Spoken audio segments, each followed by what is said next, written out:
politics is not a notably nostalgic or sentimental trait. Theresa May's tearful exit was just a couple of days ago, and already we are straight on to the next thing. Our text is sort of set by the Sunday Telegraph. The race is on. The Tory leadership, of course, the race to be the next Prime Minister, and they've got they focus on Michael Gove's campaign in their main story, but there we have Boris Johnson and Dominic Raab peering at each other across the top of the paper there. And if there's one word that occurs more often than Gove, it's Boris. Get Boris. Gove challenges rival again, says the Sunday Times. There's the Express. Farage. You can't trust Boris over Brexit, says the man leading the Brexit party.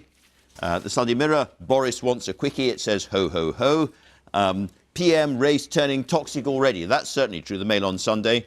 And then finally the Observer. There is again Boris Johnson. Tory moderates open battle to block no-deal Brexit. And you might gather from that at the moment the race has just started, but already Boris Johnson is out ahead. He appears to be the man to beat. Tom Swarbrick, let's start with the Observer. There is your former boss going back into number 10. Some nice writing about her, but not an awful lot of writing about her in the papers today. No, it's amazing how quickly everything moves on. It was only 48 hours ago. Unsentimental. Yeah, quite. Everything moves very quickly.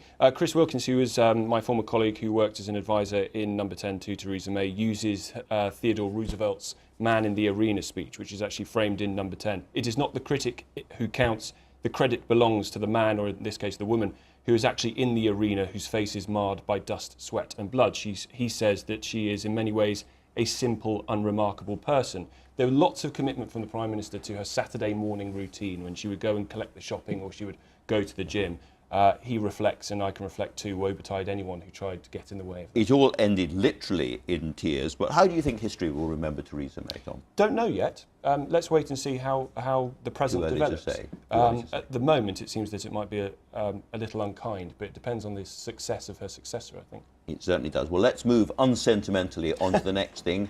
Asthana, you've got the, is that the Sunday Times? It's the Sunday Times, and I am just going to mention Theresa May once more before we move on, because it's an interesting piece by Tim Shipman here about her premiership. It's easy to say she was played a bad hand, and that's why she's ended up where she is. But what he's basically saying is that cabinet ministers and others who he's spoken to have put out 5 clear mistakes that she made, from her red lines on Brexit to triggering Article 50 too early, to a general election, her Chequers agreement, and allowing the EU to dictate some of the terms of the dealing. I am Anushka, but isn't it also the case that she was trying to do something which might be impossible, which is to leave the EU after 45 years with no embarrassment, no friction, no economic hit, and carry on just as things are at the moment? And that way of leaving the EU is possibly not doable. Arguably that's not doable, but the other thing that is arguably not doable is to find any solution that could possibly bring together the two sides of this incredibly divisive debate. And it's going to be a divisive campaign as well, Camilla. You've got the front of the Sunday Times there. That's right. So, as you say, Boris featuring in most headlines, but also Michael Gove, who's managed to get himself in most of the papers this morning by having not given an interview necessarily. Yes. Well, he's doing a podcast. He's doing a podcast with Nick Robinson at the Hay Literary Festival, which is a very Michael Gove way of starting a campaign. Interesting way to launch a campaign. And so he's obviously going to be talking about his details, man, credentials in the face of criticism that Boris is not organised enough. This was what came unstuck during the 2016 leadership election, this idea that Gove abandoned Boris because he didn't think he was up to the job. Once again, that rivalry is coming to the surface. And it's interesting because some of the supporters of Gove are talking about this idea that although Gove is less electable and doesn't go down particularly well in focus groups compared to Boris, who's the outright favourite of Tory party grassroots, the Gove argument's going to be, well, you need the best, the brightest man in the room to negotiate with the EU, and if a Tory leader can get Brexit through, then the Tories will have a better chance in the election anyway, and therefore I can be more competitive against Boris. I wonder if we'll hear about his view of no deal, because he's always been very, very hostile to the idea of no deal, very worried about the economic and political effects of that. Yes. And that distances him from Boris. And also a lot of the attacks now on Boris Johnson. We can't be over familiar. All of the attacks on Boris Johnson at the moment, and they're being led by so-called dive bomber Rory Stewart, are about him coming out in Switzerland in the week and saying, I will deliver Brexit, deal or no deal. Some of the candidates, Hunt, Stewart and Hancock, are saying no deal can't. Hunt less so, to be fair, because he's always positioned himself as a believer, but saying that we can't possibly leave without a deal. And Johnson's main argument being, actually we need no deal to be on the table in order to renegotiate properly. Can I just pick up on this familiarity? Because I think it's really interesting. I mean, basically, all these headlines are talking about Gove, Farage, May, and then they're talking about Boris. And we've been thinking about this, because why do we describe him as Boris? He should be Boris Johnson. When you say that word, everybody knows who you mean. And it's because he's seen as this big electoral asset who has something different to the others. But one thing on that, you know, Tory MPs might decide he is an electoral asset and the fear of Nigel Farage means we have to have him. But he has changed a lot. I was reading something that said when he was London mayor, people called him the Heineken politician, reach parts of the electorate that others can't. When he backed one side of this very divisive campaign, he became the Marmite politician. And that could go against him as well. There's a very important point made. There's a huge amount of commentary, of course, all over all the papers. But Ian Dale in the Sunday Telegraph makes a very interesting point. He says there really has to be, in the Tory party's interests, a proper campaign going on and on for week after week after week with hustings and TV interviews and questions from the public so they can really test the credentials of the candidate. Which is clearly not in, one would have thought, the interests of Boris Johnson. To have a short campaign and have a coronation might be the way he wants to get into number 10. I have to say I completely agree with Ian's piece.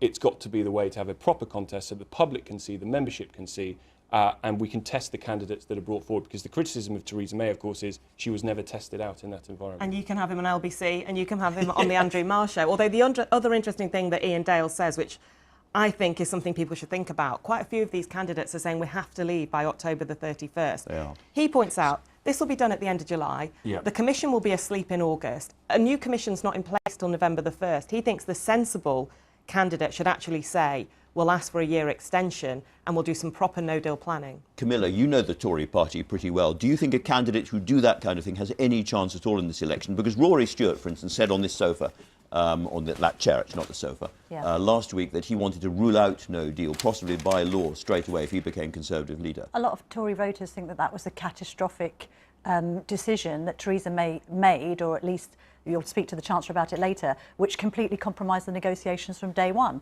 I think it's more likely that the candidates who have the best chance of going forward and leading the party are the ones who might say, actually, there are some good parts of the withdrawal agreement. Can we readapt it? Can we take out the hated backstop to win DUP's support and modify the negotiation that's taken place for the last 2 years? I think it's going to take a very brave candidate to say we're tearing it up completely. But that no deal on the table factor is important. And it's all very well for Rory Stewart to come and say this, but a lot of MPs who might not like the idea of Boris do not like the idea of continuity. Well, they don't. Boris Johnson do not like the idea of continuity May either. This idea that the Brexit policy can be all things to all men. Just on the point about no deal, David Gauke, who is not running for leadership, which makes him unique, really, has a piece in The Observer today saying the next leader needs to be very, very honest about the choices ahead. He says we should not pretend that leaving the EU without a deal will be anything other than enormously harmful to our economy, weaken our security relationship, threaten the integrity of the Union. It can't be a point lost on those who are advocating not necessarily just for no deal, but also for a deal. If they were to take us out onto WTO terms, how long would that be for in order to get the free trade arrangement? And as Simon Coveney in the Irish government has said in the last few days, he says as soon as you have no deal and you start negotiating, the Irish will demand it goes to the backstop. So as Theresa May goes, not the case that the backstop goes. But also there is a sort of realistic point here that Rory Stewart is trying to make, which is the parliamentary mathematics do not change just because Theresa May goes. That's very important. Camilla, when I was listening to you talking about your ideal candidate, the words Dominic Raab came into my mind, because you were saying you wanted somebody who had credentials and no deal. Sure. And, was a tough figure who understood Brussels.